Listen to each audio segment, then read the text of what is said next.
بسم اللہ الرحمن الرحیم صلی اللہ العظیم رب العرش العظیم یشفیک یا شافی و کافی و امین۔ السلام علیکم، میں ہوں آپ کا ہیلتھ کوچ ڈاکٹر سید فیصل جیلانی۔ اس وقت دنیا میں دل کی بیماریوں کی وجہ سے ہر سال تقریباً 18 کروڑ اور فالج کے حملے کی وجہ سے تقریباً 50 لاکھ اموات ہوتی ہیں۔ اس کے علاوہ تقریباً 50 لاکھ افراد فالج کے حملے کی وجہ سے اپاہج ہو جاتے ہیں۔ اصل میں فالج کا حملہ، جسے انگریزی میں اسٹروک کہتے ہیں، امراض قلب کی بیماریوں میں ہی گنا جاتا ہے، جنہیں انگریزی میں کارڈیو ویسکولر ڈیزیزز گروپ کہا جاتا ہے، شارٹ فارم میں CVD کہتے ہیں۔ پہلے تو یہ سمجھ لیں کہ اسٹروک اصل میں دو طرح کے ہوتے ہیں۔ ایک اسکیمک اسٹروک کہلاتا ہے، جو خون کی نالیوں میں رکاوٹ کی وجہ سے ہوتا ہے، اور دوسرا ہیموریجک اسٹروک کہلاتا ہے، جو خون کی شریانیں پھٹ جانے کی وجہ سے ہوتا ہے۔ امراض قلب میں مبتلا لوگوں میں اسٹروک کا خطرہ بہت زیادہ بڑھ جاتا ہے۔ اسی طرح فالج کا حملہ اگر پہلے ہو جائے تو ان لوگوں میں امراض قلب کا خطرہ بڑھ جاتا ہے۔ سوال یہ ہے کہ کیا دل کے دورے اور فالج کے حملے سے بچاؤ ممکن ہے؟ تو اس کا جواب ہے جناب، جی ہاں، بالکل ممکن ہے۔ آج آپ سے اسی سلسلے میں بات کریں گے کہ دل کے دورے اور فالج کے حملے سے بچاؤ کے لیے کس قسم کی احتیاطی تدابیر اختیار کی جا سکتی ہیں، دوسرے معنوں میں CVD سے بچاؤ کے لیے کیا کیا جا سکتا ہے۔ لیکن اس سے پہلے آپ سے گزارش ہے کہ اگر آپ اس چینل پر نئے ہیں تو اسے سبسکرائب کر کے بیل آئیکن پر کلک کرنا نہ بھولیں، تاکہ آپ کو آنے والی ویڈیوز کی بر وقت اطلاع مل سکے۔ امراض قلب میں خون کی شریانوں میں پلاک جمع ہونا شروع ہو جاتا ہے۔ پلاک کی وجہ سے خون کا بہاؤ میں رکاوٹ پیدا ہونے لگتی ہے اور قلب کو صحیح معنوں میں آکسیجن نہیں مل پاتی، جس کی وجہ سے دل کا درد، جسے انجائنا کہتے ہیں، اس کا امکان بڑھ جاتا ہے، یا پھر دل کا دورہ پڑ جاتا ہے۔ پلاک کو جمنے سے روکنا تو خیر مشکل کام ہے، کیونکہ یہ تو بچپن سے ہی جمع ہونا شروع ہو جاتا ہے، لیکن اس کے اجتماع کو کم ضرور کیا جا سکتا ہے۔ کیسے؟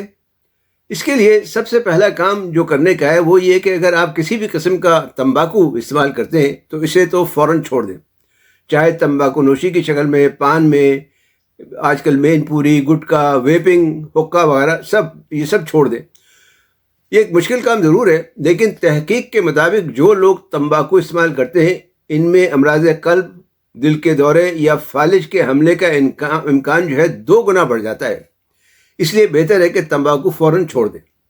اگر کچھ مشکل پیش آ رہی ہو تو اپنے ڈاکٹر سے مشورہ کریں، وہ آپ کی مدد کر سکتا ہے۔ نمبر 2، اگر الکوہل یا اسپرٹ وغیرہ کا استعمال کر رہے ہوں یا کرتے ہوں تو اسے بھی بالکل چھوڑ دیں۔ اس کی زیادتی قلب کے عضلات میں خرابی پیدا کرتی ہے، یعنی arterial fibrillation, heart failure, high blood pressure اور اسٹروک وغیرہ کا سبب بنتی ہے۔ نمبر 3، صحت مند غذاؤں کا استعمال شروع کر دیں۔ ہر قسم کا جنک فوڈ، پروسیسڈ آئل وغیرہ کھانا چھوڑ دیں اور صحت مند غذائیں کھانا شروع کر دیں۔ مثلاً اومیگا 3 فیٹی ایسڈ والی غذائیں، جیسے ہلکی چربی والی مچھلیاں ہوتی ہیں، تخم السی ہے، تخم چیا ہے، پالک وغیرہ ہے۔ گوشت میں مرغی یا بکرے کا گوشت استعمال کر سکتے ہیں۔ ہر قسم کا پھل اور سبزیاں کھا سکتے ہیں۔ گھانی سے نکلا ہوا صحت بخش تیل، مثلا کنولا آئل ہے، سرسوں کا یا زیتون وغیرہ کا تیل استعمال کر سکتے ہیں۔ ملٹی گرین آٹا، جو مختلف اناج کو ملا کر بنایا جاتا ہے، وغیرہ وغیرہ استعمال کر سکتے ہیں۔ اگر بلڈ پریشر کی شکایت نہیں تو نمک کا کم سے کم استعمال کریں۔ ہائی کاربوہائیڈریٹ والی غذائیں جن میں شوگر زیادہ ہوتی ہے وہ بھی کم سے کم کھائیں۔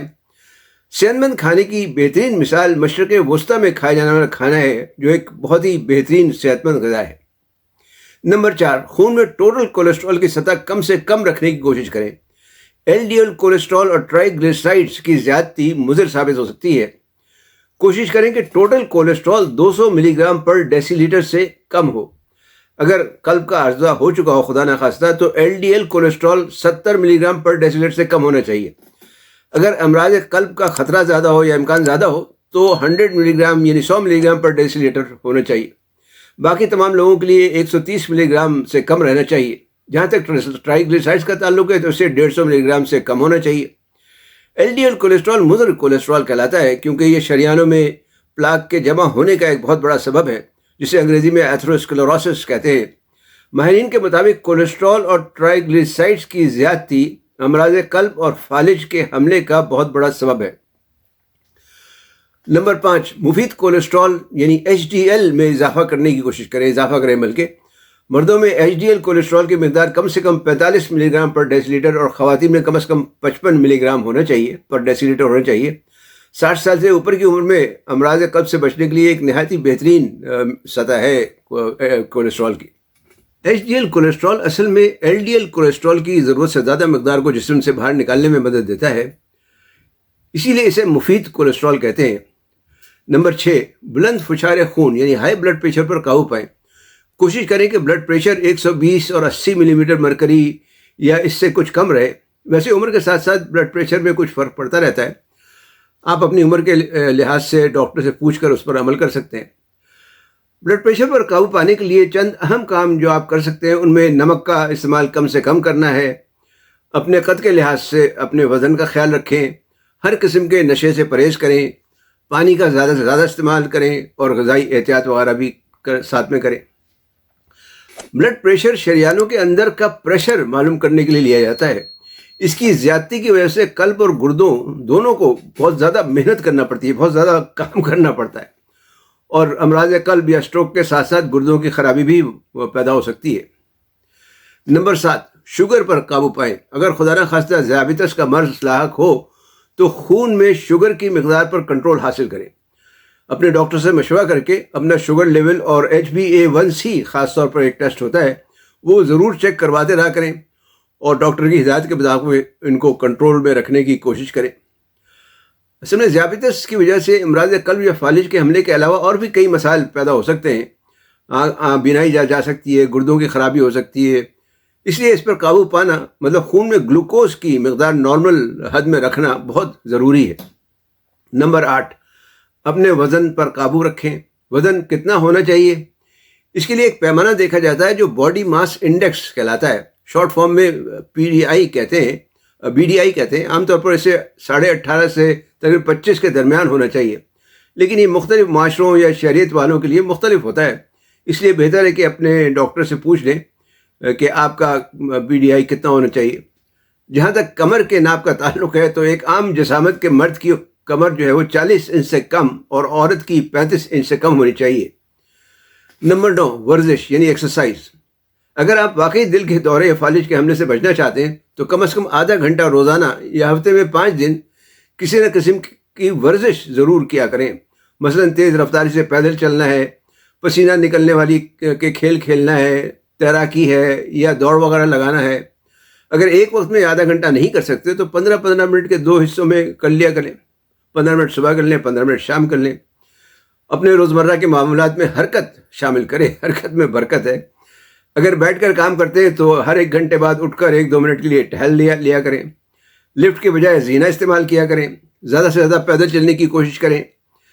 नंबर 10, अगर कोई इलाज और परहेज़ चल रहा हो तो उसकी पाबंदी करें। दवाएं वक्त पर लें और अपने मालिज की हिदायत पर अमल करें। ब्लड प्रेशर और हाई कोलेस्ट्रॉल की वजह से दिल के दौरे या फालिज के हमले का ख़तरा बहुत बढ़ जाता है। इसलिए अगर आप किसी भी किस्म का इलाज करवा रहे हैं और कोई दवा खा रहे हैं तो इसे जारी रखें। नंबर 11, अगर आपको किसी किस्म की मुश्किलात पेश आ रही हों तो ऐसी कई तंजीमें हैं जो मुख्तलिफ अमराज के मरीज़ों को मालूमात और दीगर वसाइल मुहैया करती हैं। आप इनसे रब्ता कर सकते हैं। नंबर 12, कोशिश करें कि साल में एक दफ़ा ज़रूर अपना चेकअप करवा लिया करें। अगर पूरा चेकअप नहीं करवा सकते तो कम से कम पेशाब का जो DR कहलाता है, ये रूटीन टेस्ट होता है, ब्लड प्रेशर, कोलेस्ट्रॉल, ट्राइग्लिसराइड्स और शुगर का टेस्ट तो ज़रूर करवा लिया करें। नंबर 13, जहनी दबाव पर काबू पाएं। इमराज कल्ब और फालिज के हमले की एक बहुत बड़ी वजह जहनी दबाव यानी स्ट्रेस और टेंशन वगैरह भी है।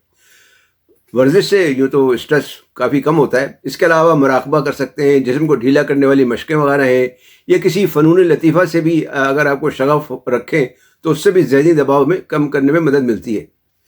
नंबर 14, नींद भरपूर लें। बड़े लोगों को 7 से 9 घंटे की नींद चाहिए होती है, लेकिन इस दौर में इतनी लंबी नींद लेना आसान काम नहीं। लेकिन कोशिश करें कि ज़्यादा से ज़्यादा नींद लें और अच्छी भरपूर किस्म की नींद लें। स्क्रीन टाइम कम से कम करें। मोबाइल और सोशल मीडिया का इस्तेमाल जो है उसको कम से कम करें। याद रखें कि कुछ मसाइल उम्र के साथ साथ बढ़ते जाते हैं जिनका कोई इलाज नहीं, लेकिन अगर शुरू में एहतियात कर ली जाए तो इन मसाइल में काफ़ी हद तक कमी आ सकती है। उम्मीद है ये मालूमात आपके लिए फ़ायदेमंद होगी। इन्हें अपने दोस्त अहबाब से भी शेयर करें। इल्म फैलाना भी सदका जारिया है।